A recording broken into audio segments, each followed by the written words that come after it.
Hi students, நம்ம இந்த வீடியோல NMMS எக்ஸாம்க்கான ப்ரீவியஸ் இயர் கொஸ்டின் பேப்பரோட மென்டல் எபிலிட்டி டெஸ்டோட கொஸ்டின் பேப்பரோட சொல்யூஷன் பார்க்க போறோம். இதுல முதல் கொஸ்டின் இப்படி கொடுத்துருக்காங்க. இதுல வந்து நமக்கு 3 டைப் ஆஃப் சீக்வன்ஸ் இருக்கு. ஒன்று வந்து இன்க்ரீசிங், டிக்ரீசிங், ஆல்டர்னேட்டிவ் அப்படின்னு சொல்லுவாங்க.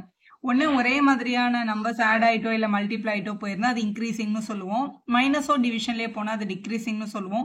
இந்த மாதிரி ஒரு நம்பர் விட்டு விட்டு கனெக்ட் ஆயிருந்தா ஆல்டர்னேட்னு சொல்லுவோம். இப்போ 3, 5, 5, 19, 7 ஒன்று பெருசா இருக்கும், ஒன்று சின்னதா இருக்கும், ஒன்று பெருசா இருக்கலாம். அந்த மாதிரி இருந்ததுன்னா ஆல்டர்னேட்டா கனெக்ட் ஆயிருக்கும். இப்போ இங்க பாருங்க 3 வந்து 5, 5 வந்து 7 ஆயிருக்கு, 7 வந்து 9 ஆயிருக்கு. ஆக்சுவலா +2 ஆட் பண்ணிட்டே போயிருக்காங்க.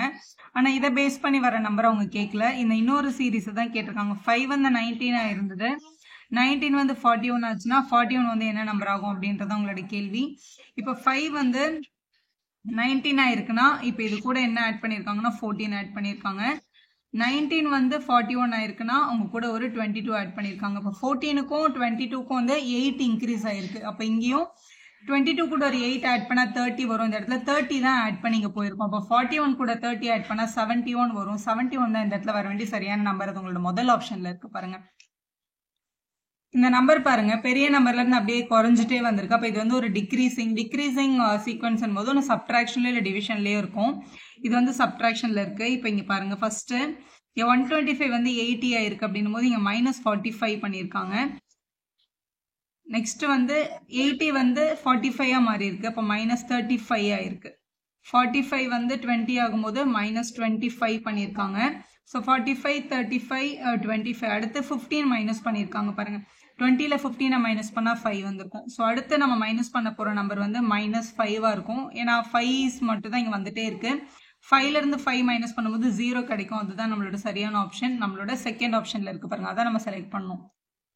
இது பாருங்க 8 வந்து 15, அப்புறம் 28, 53, 102 அப்படின்னு வந்திருக்கு. அப்ப இது ஒரு இன்க்ரீசிங் ஆர்டர் தான்.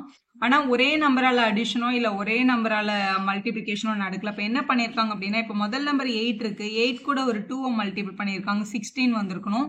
ஆனா இங்க வந்து 15 எழுதியிருக்காங்க. அப்ப -1 பண்ணி இந்த 15 எழுதியிருக்காங்க அப்படின்னு வச்சுக்கலாம். ஸோ அடுத்த நம்பர் வர்றதுக்கு 15 கூட 2 மல்டிபிள் பண்ணிருக்காங்க, 30 கிடைச்சிருக்கு. ஆனா 30ல இருந்து 2 சப்ட்ராக்ட் பண்ணி 28 அப்படின்னு எழுதியிருக்காங்க. அடுத்த நம்பர் 28 இருந்தது, 28 கூட 2 மல்டிபிள் பண்ணியிருக்காங்க, அவங்களுக்கு வந்து 56 கிடைச்சிருக்கும். 56ல இருந்து 3 மைனஸ் பண்ணியிருக்காங்க, 53 கிடைச்சிருக்கு. அப்ப அந்த நம்பரை வந்து டபுள் பண்ணிட்டு -1, -2, -3 அந்த ஆர்டர் தான் பண்ணிட்டு இருக்காங்க.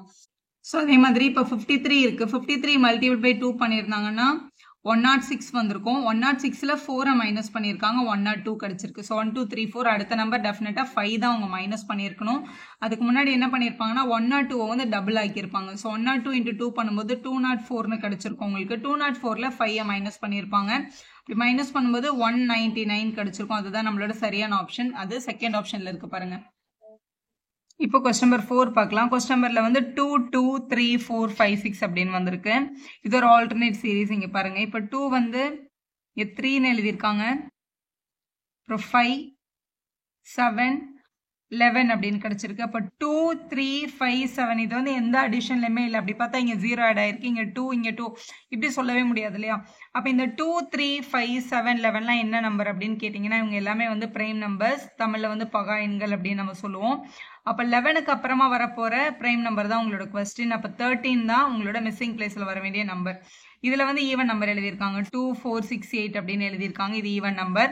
ஆனா மேல வந்து எல்லா ஆட் நம்பரும் எழுதல. அப்படியே ஆட் நம்பர் எழுதுனா இங்க 9 எழுதியிருக்கணும், இங்க 9 எழுதல பாருங்க. ஸோ அதனால இது கண்டிப்பா ஆட் நம்பர் கிடையாது, பிரைம் நம்பர் தான். 13 தான் வர வேண்டிய கரெக்டான நம்பர். தேர்ட் ஆப்ஷன்ல இருக்கு. அடுத்த கொஸ்டின் பாருங்க 3, 7, 13, 21, 31 அடுத்த நம்பர் என்னன்னு கேட்டிருக்காங்க. ஸோ இதுலேயும் வேல்யூ வந்து இன்க்ரீசிங்ல தான் இருக்கு. ஸோ இப்போ 3ல இருந்து 7 ஆயிருக்கு, அப்போ இங்கே +4 ஆட் பண்ணியிருக்காங்க. அடுத்து 7 வந்து 13 ஆயிருக்கு, +6 ஆட் பண்ணியிருக்காங்க. அடுத்து 13, 21 ஆகணும்னா +8 ஆட் ஆயிருக்கு. அடுத்து +10 ஆட் பண்ணியிருக்காங்க 21 to 31க்கு. அப்போ 4, 6, 8, 10 ஆட் ஆயிருக்கு. அப்போ அடுத்து டெஃபினட்டா +12 ஆட் ஆயிருக்கும். ஏன்னா ஈவன் நம்பர்ஸ் தான் லைனா எழுதியிருக்காங்க. இப்போ 31 கூட 12 ஆட் பண்ணிட்டா கிடைக்கிறதா நம்மளோட ஆன்சர். அப்படி ஆட் பண்ணும்போது 43 கிடைக்குது. 43 அப்படின்றது நம்மளோட ஃபோர்த் ஆப்ஷன்ல இருக்கு பாருங்க. அதான் நம்ம செலக்ட் பண்ண வேண்டியது. அடுத்த கொஸ்டின் பாருங்க ABCEHM அடுத்து என்ன வரும் அப்படின்னு கேட்டிருக்காங்க. ஸோ ஆல்பபெட்டிக்கல் ஆர்டர்லோட நம்பர் வந்து நமக்கு தெரியும், ஏன்னா 1, 2, 3 அப்படின்னு எழுதுவோம். இந்த ஆர்டர்ல ஏயோட வேல்யூ வந்து 1, பியோட நம்பர் வந்து 2, தேர்ட் வந்து சி வந்து 3, இ வந்து 5ன்ற ஆல்பபெட், ஹெச் வந்து 8, 13 வந்து உங்களோட எம். அடுத்து என்ன வரும் அப்படின்றது உங்களோட கொஸ்டின். இதுல என்ன பண்ணிருக்காங்கன்னு பாருங்க. 1 and 2 ஆட் பண்ணி இங்க 3 அப்படின்னு எழுதியிருக்காங்க. அடுத்து இந்த 2 and 3 ஆட் பண்ணி 5 எழுதியிருக்காங்க. ஃபிப்னாசி சீரிஸ் மாதிரி. அதுக்கு முன்னாடி இருக்க ரெண்டு நம்பரோட அடிஷன் தான் நெக்ஸ்ட் வந்திருக்கு. அடுத்து 5 and 3 ஆட் பண்ணி 8ன்னு கிடைச்சிருக்கு. அடுத்து 5 and 8 ஆட் பண்ணிங்க 13 அப்படின்னு எழுதியிருக்காங்க. அடுத்து டெஃபினட்டா 8 13 ஆட் பண்ணி வர நம்பர் தான் நெக்ஸ்ட் பாக்ஸ்ல வந்திருக்கும். அப்போ 21 தான் கிடைச்சிருக்கும். 21 அப்படின்றது நம்மளோட யூ தான் இந்த இடத்துல ஃபில் ஆக வேண்டிய சரியான ஆல்பபெட். உங்களோட தேர்ட் ஆப்ஷன்ல இருக்கு. அடுத்து 7th கொஸ்டின்ல BAT DCV FEX. அடுத்து இதே மாதிரி 3 ஆல்பபெட் என்ன வரும் அப்படின்னு கேட்டிருக்காங்க. ஸோ இதுல ஃபர்ஸ்ட் வந்து இங்க B இருக்கு, இங்க ஃபர்ஸ்ட் வந்து D வந்திருக்கு. அப்போ பிக்கு அப்புறம் ஒரு ஆல்பபெட் விட்டுட்டு தான் அவங்க என்னன்னு எழுதியிருக்காங்க, டின்னு எழுதியிருக்காங்க. அடுத்து டிக்கு அப்புறம் இ விட்டுட்டு தான் இங்க எஃப்ன்ற ஃபர்ஸ்ட் லெட்டர் வந்திருக்கும். அதில் ஃபர்ஸ்ட் லெட்டரை கண்டுபிடிக்கிறோம்.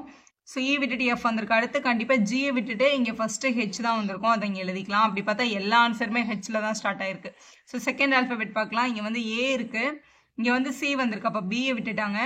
சிக்கு அப்புறம் டியை விட்டுட்டு இங்க இ எழுதியிருக்காங்க பாருங்க. செகண்ட் ஆல்பபெட்டுக்கும் ஒரு லெட்டர் மிஸ் ஆயிருக்கு. அப்ப இக்கு அப்புறமா ஒரு லெட்டர் விட்டுறணும். இக்கு அப்புறம் எஃப் விட்டுட்டு அப்ப நெக்ஸ்ட் டெஃபினட்டா என்ன வரும், ஜி வரும். ஆனா ஜி யூஸ் பண்ணி நம்ம கிட்ட 3 ஆப்ஷன் இருக்கு. அப்ப கண்டிப்பா 4 செக் பண்ணணும். இங்க டி இருக்கு, இங்க வி வந்திருக்கு. ஸோ இங்க டி, இங்க வந்து வி. ஸோ டிக்கு அப்புறம் யூ விட்டுட்டு வி எழுதியிருக்காங்க. பிக்கு அப்புறம் டபிள்யூ விட்டுட்டு எக்ஸ் எழுதியிருக்காங்க. அப்ப எக்ஸுக்கு அப்புறம் ஒய்யை விட்டுட்டு இசட்னு எழுதியிருக்கணும். அதுதான் நம்மளோட கரெக்டான ஆப்ஷன். நம்மளோட கரெக்டான ஆப்ஷன் செகண்ட்ல இருக்கு பாருங்க, அதான் நம்ம செலக்ட் பண்ண வேண்டியது.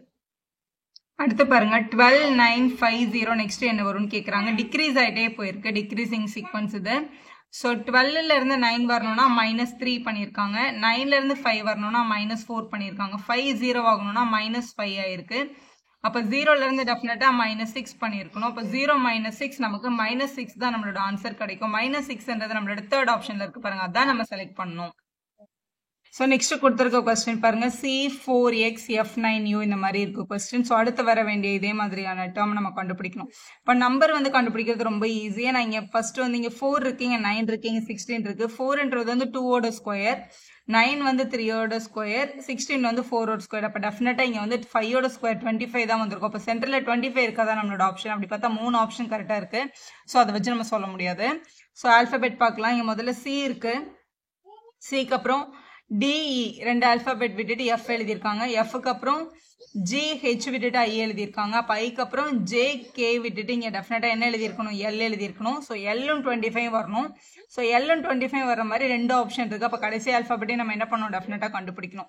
ஸோ இங்கே எக்ஸ் இருக்கு. ஸோ எக்ஸுக்கு அப்புறம் இங்கே வந்து யூ போயிருக்காங்க, யூக்கு அப்புறம் இங்கே ஆர் போயிருக்காங்க. ஸோ எக்ஸ்ல இருந்து முன்னாடி 2 ஆல்பபெட் எழுதி இங்க பாருங்க, நம்ம இங்க ஆல்ரெடி இங்கிலீஷ் ஆல்பபெட் இங்க இந்த கொஸ்டினுக்கு எழுதியிருக்கோம். இப்போ எக்ஸ்ல இருந்து யூ வேணும் அப்படின்னா இங்க உங்களோட எக்ஸ் இருக்கு. ஸோ எக்ஸ்ல இருந்து 2 ஆல்பபெட் விட்டுட்டு தான் யூ எழுதியிருக்காங்க. அப்புறம் யூல இருந்து 2 ஆல்பபெட் விட்டுட்டு தான் ஆர் எழுதியிருக்காங்க. அப்போ ஆர்ல இருந்து 2 ஆல்பபெட் விட்டுட்டு நமக்கு என்ன கிடைக்குதுன்னா ஓன்ற ஆல்பபெட் கிடைக்குது. அப்போ டெஃபினட்டா இங்க ஓன்றது உங்களோட ஆன்சர்ல இருந்திருக்கணும். அப்போ L25 ஓன்றது தான் கரெக்ட். அது உங்களோட தேர்ட் ஆப்ஷன்ல இருக்கு பாருங்க. இதுல நெக்ஸ்ட் ஆல்பபெட் என்னன்னு கண்டுபிடிக்க சொல்லியிருக்காங்க. ஸோ நமக்கு பேசிக்கா ABCD யூஸ் பண்ணி தான் கேட்டிருப்பாங்க. இந்த மாதிரி சம்மந்தமே இல்லாம லெட்டர்ஸ் இருந்தது அப்படின்னா இது வந்து ஆல்டர்னேட் சீரீஸ்ன்னு சொல்லுவாங்க. அதாவது இசட் வந்து எக்ஸ் கூட கனெக்ட் பண்ணி XV அப்புறம் டி, அதுக்கப்புறம் இங்க என்ன வரும்ன்றது ஈஸியா கண்டுபிடிச்சிடலாம். இப்போ இசட்ல இருந்து பாருங்க, இசட்ல இருந்து எக்ஸ் வரணும்னா ஒரு ஆல்பபெட் விட்டுருக்காங்க இங்க. அடுத்து வந்து எக்ஸ்ல இருந்து வி கிடைச்சிருக்கு. ஸோ எக்ஸ்ல இருந்து வி வரணும்னால ஒரு ஆல்பபெட் தான் விட்டுருக்காங்க. ஸோ வில இருந்து டி கிடைக்கணும். ஸோ மறுபடியும் ஒரு ஆல்பபெட் விட்டுருக்காங்க. அப்போ டீல இருந்து ஒரு லெட்டர் விட்டுட்டு பார்க்கும்போது நமக்கு ஆர் கிடைக்கும். அப்போ டெஃபினட்டா இங்க வர வேண்டிய லெட்டர் வந்து ஆர் தான். ஆர் உங்களோட செகண்ட் ஆப்ஷன்ல இருக்கு பாருங்க. ஸோ நெக்ஸ்ட் கொஸ்டின் பாருங்க. ஆல்பபெட்டிக்லும் நம்பர்ஸும் இருக்கு. ஸோ காம்படிட்டிவ் எக்ஸாம் எழுத போற எல்லாரும் ஆல்பபெட்டிக்ஸும் அதோட நம்பர்ஸும் மைண்ட்ல இருந்தா ஈஸியா பண்ணிடலாம். இப்போ இது வந்து A1 B2 இந்த மாதிரி 3 4 5 அப்படின்னு எழுதி வச்சுக்கிட்டோம்னு வச்சுக்கோங்களேன், இந்த மாதிரி கிடைக்குது. இதுல வந்து AB2ன்னு எழுதியிருக்காங்க. ஏயோட ஆல்பபெட்டோட நம்பர் 1, பியோட நம்பர் வந்து 2. ஸோ 1 × 2 தான் இங்க 2ன்னு எழுதியிருக்காங்க. அதே மாதிரி ஈயோட ஆல்பபெட் வந்து 5, எஃபோட ஆல்பபெட் வந்து 6. அதனால 5 6 are 30 அப்படின்னு எழுதியிருக்காங்க. இது எல்லா நம்பருக்குமே கரெக்டாக தான் ஒர்க் அவுட் ஆகுது. இப்போ இதோட ஆல்பபெட் கண்டுபிடிச்சிட்டோம்னா அதோட நம்பர் எடுத்து கரெக்டாக மல்டிபிள் பண்ணி நம்ம போட்டுடலாம். இப்போ முதல்ல இங்கே ஏபி இருக்கு, இங்கே வந்து சிடின்றதை வந்து மிஸ் பண்ணிட்டு இஎஃப் அப்படின்னு எழுதியிருக்காங்க. இஎஃப்க்கு அப்புறம் ஜிஹெச் மிஸ் பண்ணிட்டு ஐஜே அப்படின்னு எழுதியிருக்காங்க. ஸோ இங்கே 2 ஆல்பபெட் மிஸ் ஆயிருக்கு, இங்கே 2 ஆல்பபெட் மிஸ் ஆயிருக்கு. ஸோ நெக்ஸ்ட் ஐஜேன்னு எழுதியிருக்காங்க. ஸோ இங்கே ஐஜேக்கு அப்புறம் அவங்க போயிருக்க ஆல்ஃபபெட் பாருங்க, ஓபி எடுத்துட்டு வந்து எழுதியிருக்காங்க. அப்போ நடுவில் எத்தனை ஆல்ஃபபெட் மிஸ் பண்ணியிருக்காங்க? 4 ஆல்ஃபபெட் மிஸ் பண்ணியிருக்காங்க. முதல்ல 2 பேருக்கும் 2 ஆல்ஃபபெட் மிஸ் ஆயிருக்கு. அப்போ நெக்ஸ்ட் 2 பேருக்குமே 4 மிஸ் ஆயிருக்கணும்.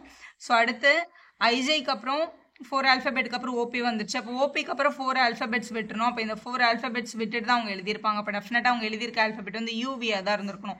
ஸோ யூவின்னு எழுதிட்டோம். ஸோ யூவியில் வந்து 2 ஆப்ஷன் இருக்குது. அப்போ அவங்களோட சரியான நம்பர் எடுத்து நம்ம மல்டிபிள் பண்ணி எழுதியிருக்கணும். யூன்றது வந்து 21, வின்றது வந்து 22, ரெண்டுத்தையும் மல்டிபிள் பண்ணால் 462 கிடைக்கும். 4th ஆப்ஷன் தான் கரெக்டான ஆப்ஷன். நெக்ஸ்ட் பாருங்க, மிஸ்ஸிங் நம்பர்ஸ் பார்க்க போறோம். இந்த சர்க்கிள்ல இந்த இடத்துல வர வேண்டிய நம்பர் என்னன்னு கேட்டிருக்காங்க. சர்க்கிள 4 பிரிச்சு ஒரு குவாட்ரண்ட்டுக்குள்ளேயும் 3 நம்பர் எழுதியிருக்காங்க. இப்போ இந்த ஃபர்ஸ்ட் குவாட்ரண்ட்ல 11 இருக்கு, 8 இருக்கு, இங்க 27 இருக்கு. அப்ப என்ன பண்ணிருக்காங்கன்னா 11ல இருந்து 8 மைனஸ் பண்ணிருக்காங்க, 3 கிடைச்சிருக்கு. ஆனா 3 அப்படியே எழுதாம அதை கியூப் பண்ணி 27 அப்படின்னு சென்டர்ல எழுதிருக்காங்கன்னு வச்சுக்கலாம். இதே ரூல் மற்ற 2 பேருக்கும் ஒர்க் அவுட் ஆச்சுன்னா இவங்களுக்கும் அதே போட்டுடலாம் நம்ம. ஸோ இவங்களுக்கு பாருங்க வெளியில வந்து 7ம் 3ம் இருக்கு. ஸோ 7ஐயும் 3ஐயும் மைனஸ் பண்ணிடலாம். ஸோ 7ஐயும் 3ஐயும் மைனஸ் பண்ணால் நமக்கு வந்து 4 கிடைக்குது. 4 கியூப் பண்ணால் 64. அப்போ நம்ம யோசிச்சது கரெக்ட் தான், இந்த ரூல் கரெக்டாக ஒர்க் அவுட் ஆயிருக்கு. ஸோ அதே ரூல் தான் இங்கேயும் ஒர்க் அவுட் பண்ணியிருப்பாங்க. இதுவும் சரியா இருக்கு பாருங்க. 4ம் 5க்கும் உள்ள டிஃபரன்ஸ் 1, 1 கியூப் பண்ணால் 1 தான். ஸோ நெக்ஸ்ட் நமக்கு வேண்டிய நம்பர் வந்து 8ம் 2ம் இருக்கு. ஸோ 8ல இருந்து 2 மைனஸ் பண்ணியிருப்பாங்க. மைனஸ் பண்ணால் 6 கிடைச்சிருக்கும். 6ஐ வந்து கியூப் பண்ணியிருப்பாங்க. 6ஐ கியூப் பண்ணால் 216. 6 × 6 × 6ன்னு அர்த்தம். அப்போ 216 என்ற செகண்ட் ஆப்ஷன் தான் உங்களோட சரியான ஆன்சர். நெக்ஸ்ட் பாருங்க, 7, 8, 9, 8 அப்படின்னு கொடுத்துருக்காங்க. ஸோ இதுல வந்து எப்படி இந்த ரூல் ஒர்க் அவுட் ஆயிருக்குன்னு பார்க்கலாம். இவங்க 2 பேருக்கு என்ன சாட்டிஸ்ஃபை ஆகுதோ அதே தான் நம்ம இங்கே எழுதணும். ஸோ ஃபர்ஸ்ட் மேல இருக்கிற 7 அப்புறம் இந்த ஃபர்ஸ்ட் 2 நம்பரையும் ஆட் பண்ணியிருக்காங்க. ஸோ இவங்க எல்லாத்தையும் ஆட் பண்ணும்போது நமக்கு வந்து 24 கிடைக்குது. 24 அப்படின்றத 3ஆல டிவைட் பண்ணியிருந்தா 8. அந்த 8 தான் இங்கே கீழே எழுதியிருக்காங்க. அதாவது ஆவரேஜ் கண்டுபிடிச்சு போட்டிருக்காங்க. 3 நம்பரை ஆட் பண்ணி 3ஆல டிவைட் பண்ணுறதுக்கு பேர் அதோட ஆவரேஜ் நம்ம சொல்லுவோம். அதே மாதிரி இங்கே ஒர்க் அவுட் ஆகுது பாருங்க. மேலே வந்து 15 இருக்கு, இங்கே வந்து 8ம் 7ம் இருக்கு. ஸோ +8 +7 இவங்க எல்லாத்தையும் ஆட் பண்ணும்போது 30 கிடைக்குது. 30ஐ 3ஆல டிவைட் பண்ணா 10. அதுதான் கடைசியில் கீழே எழுதியிருக்காங்க என்ட்ரன்ஸ்ல. ஸோ அதே மாதிரி தான் இங்கேயும். ஸோ 20 + 6 + 7 நம்ம வந்து ஆட் பண்ணோம். ஸோ அப்படி ஆட் பண்ணும்போது 13, இங்க ஒரு 20 இருக்கு. 33/3 கிடைக்குது. ஸோ கேன்சல் பண்ணா 11 அப்படின்றது உங்களோட சரியான ஆன்சர். ஸோ 11ன்றது உங்களோட ஃபர்ஸ்ட் ஆப்ஷன்ல பாருங்க, அதான் நம்ம செலக்ட் பண்ண வேண்டியது.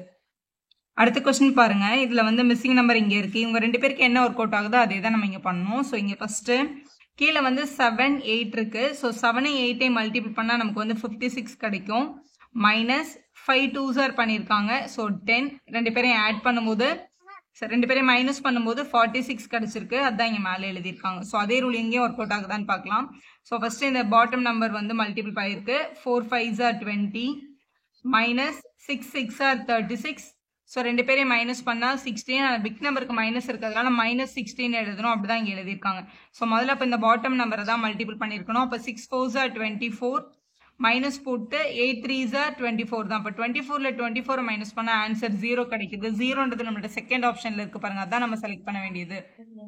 ஸோ அடுத்து பாருங்க, find out the wrong item in the following series. அதாவது ஆட் ஒன் அவுட் அப்படின்னு சொல்லுவாங்க. இதுல வேறுபட்டதை கண்டறிக அப்படின்னு அர்த்தம். ஃப்ரை அப்படின்றது வந்து நம்ம ஆயில்ல ஃப்ரை பண்றது. பாயில் அப்படின்றது தண்ணியில வேக வைக்கிறது. பேக்குன்றது கேக்கை நம்ம பேக் பண்றோம்ல ஓவன்ல, அது பேக்கு. பீல் அப்படின்னா வந்து உரிக்கிறதுன்னு அர்த்தம். இப்போ இது எல்லாத்துக்குமே வந்து ஹீட் தேவைப்படும், நம்ம நெருப்புல தான் பண்ண முடியும். ஆனா பீல்ன்றது அப்படி இல்லை. இப்போ பனானாவோட தொலியை உரிக்கிறது எல்லாமே பீல்னு சொல்லுவோம்ல. அப்போ தேர்ட் தான் உங்களோட ஆட் ஒன் அவுட். அடுத்து பாருங்க, அனிமல்ஸ் கொடுத்துருக்காங்க. ஜீப்ரா, ஹார்ஸ், லயன், டைகர் அப்படின்னு பார்க்கும்போது நம்மளோட ஹார்ஸ் தான் இதுல ஆட் ஒன் அவுட். நம்ம ஹார்ஸ் ரைட்லாம் போயிருக்கோம். இது வந்து வீட்டில் வளர்க்கக்கூடியது, இதெல்லாம் நம்ம வளர்க்குறது இல்லை. ஸோ நெக்ஸ்ட் வந்து டென்னிஸ், பில்லியார்ட்ஸ், சாசர், கிரிக்கெட்னு கொடுத்துருக்காங்க. ஸோ இதில் பில்லியார்ட்ஸ் வந்து இண்டோர் கேம்ஸில் வரும். ஸோ மற்ற எல்லாத்த விட இது வந்து வேறுபட்டதாக இருக்கிறதுனால நம்ம தேர்ட் ஆப்ஷன் தான் இதில் செலக்ட் பண்ணோம். ஸோ அடுத்த கொஸ்டின் பார்க்கலாம். There is some relationship between two of the given words or letters or numbers. Ist symbol கொடுத்துருக்காங்க. Proportional simple. Find the other one of the form of the alternative ரிலேஷன்ஷிப்னு கேட்டிருக்காங்க. So இந்த முதல் 2 நம்பருக்கும் என்ன relation இருக்கோ அதே ரிலேஷன் யூஸ் பண்ணி இந்த 12ன்ற நம்பர் எந்த நம்பர் கூட வந்து கனெக்ட் ஆகுன்றதை கண்டுபிடிங்க அப்படின்னு சொல்லியிருக்காங்க. 8ம் வந்து 63யும் கனெக்ட் ஆயிருக்கு அப்படின்னா அவங்க என்ன பண்ணியிருக்காங்க அப்படின்னு பார்க்கணும் முதல்ல நம்ம. ஸோ காம்படிட்டிவ் எக்ஸாம் எழுத போறவங்க ஸ்கொயரும் கியூபும் தெரிஞ்சிருந்தீங்கன்னா ரொம்ப ஈஸியாக நீங்கள் ஆன்சர் பண்ணலாம். இப்போ நமக்கு தெரியும் 8ஐ வந்து ஸ்கொயர் பண்ணால் 8 8s 64 அப்படின்னு கிடைக்கும். அவங்க 63ன்னு எழுதியிருக்காங்க. 64 minus 1 பண்ணா 63ன்னு எழுதணும். அதான் அங்க எழுதியிருக்காங்க. அப்ப 12ன்ற நம்பர் என்னவா மாறும்னு கேட்டிருக்காங்க. ஸோ 12 முதல்ல ஸ்கொயர் பண்ணிக்கிறோம். 144 வந்திருக்கும். அதில் 1 மைனஸ் பண்ணி தான் எழுதியிருப்பாங்க. அப்போ 143ன்றது தான் நம்மளோட கரெக்டான ஆப்ஷன். நம்மளோட தேர்ட் ஆப்ஷனில் இருக்கு பாருங்க. ஸ்கொயர் பண்ணி -1. அப்போ இதுவும் ஸ்கொயர் பண்ணி -1ன்னு அர்த்தம். ஸோ ஷவுட்ன்றது வந்து விஸ்பர்னா, ஸ்ட்ரைக்குன்றது என்ன அப்படின்னு கேட்டிருக்காங்க. ஷவுட்னா கத்துறது, இது வந்து முணுமுணுக்கிறது. ஆப்போசிட்டாக எழுதியிருக்காங்க. அப்போ இதுக்கும் நம்ம ஆப்போசிட்டாக தான் எழுதணும். அப்போ ஸ்ட்ரைக்குன்றதுக்கு ஆப்போசிட் டச்சுன்னு வரும். அப்போ 4th தான் நம்ம கரெக்ட் ஆன்சர். அடுத்து பாருங்க, டைரக்ஷன் 20 to 24க்கு அவங்க கேட்டிருக்கிறது என்ன அப்படின்னா, கொடுக்கப்பட்டுள்ள படங்கள் ஒவ்வொன்றிற்கும் 3 உறுப்புகளுக்கு உள்ள தொடர்பை குறிக்குது. இங்க வந்து ஒரு 5 டயக்ராம் கொடுத்துருக்காங்களே. இது வந்து கீழே வந்து ஆப்ஷன்ஸ் நம்ம கிட்ட இருக்கு. பிளான்ஸ், அனிமல், மென் அப்படின்ற மாதிரி 3 ஆல்பபெட்ஸ் கொடுத்துருப்பாங்க. 3 வெரைட்டிஸ் கொடுத்துருப்பாங்க. அவங்கள இந்த 5 டயக்ராம்ல எந்த டயக்ராமோட உங்களால கனெக்ட் பண்ண முடியும் அப்படின்றத உங்களோட கேள்வி. இதுல கொடுத்துருக்க இந்த ஆப்ஷன்ஸ் வந்து ABCDன்றது வந்து இந்த 5 டயக்ராம தான் குறிக்குது. இப்போ இந்த 3 பேரையும் இதுல எந்த சர்க்கிள்ல போடுவீங்க, எந்த மாதிரி சர்க்கிளை ரெப்ரசென்ட் பண்ண முடியும்ன்றதான் உங்களோட கொஸ்டின். ஸோ இதே மாதிரி இதுல வந்து ஒரு 5 கொஸ்டின்ஸ் இருக்கு பாருங்க. ஸோ இதுக்கு வந்து எந்த சர்க்கிள் வந்து ஆப்டா இருக்கும் அப்படின்றத வந்து ட்ரை பண்ணுங்க. ட்ரை பண்ணிட்டு உங்களோட ஆன்சரை வந்து கமெண்ட் பாக்ஸ்ல சொல்லுங்க. உங்களை மாதிரியே வந்து நிறைய ஸ்டூடெண்ட் ட்ரை பண்ணுவாங்க. எல்லாருக்கும் ஒரே ஆன்சர் வந்திருக்கா அப்படின்றத நம்ம செக் பண்ணிக்கலாம். இதை வந்து நோட் பண்ணிக்கோங்க. A diagram, B, C, D, E இதுதான் அவங்க வந்து கீழே ஆப்ஷன்ல மென்ஷன் பண்ணியிருக்கிறது. இந்த 5 டயக்ராம தான் அவங்க வந்து அங்கே மென்ஷன் பண்ணியிருக்கதா அர்த்தம் இந்த கொஸ்டினுக்கு. வீடியோ யூஸ்ஃபுல்லாக இருந்தால் ஒரு லைக் போடுங்க. உங்க ஃப்ரெண்ட்ஸ்க்கும் ஷேர் பண்ணுங்க. Subscriber channel for more videos.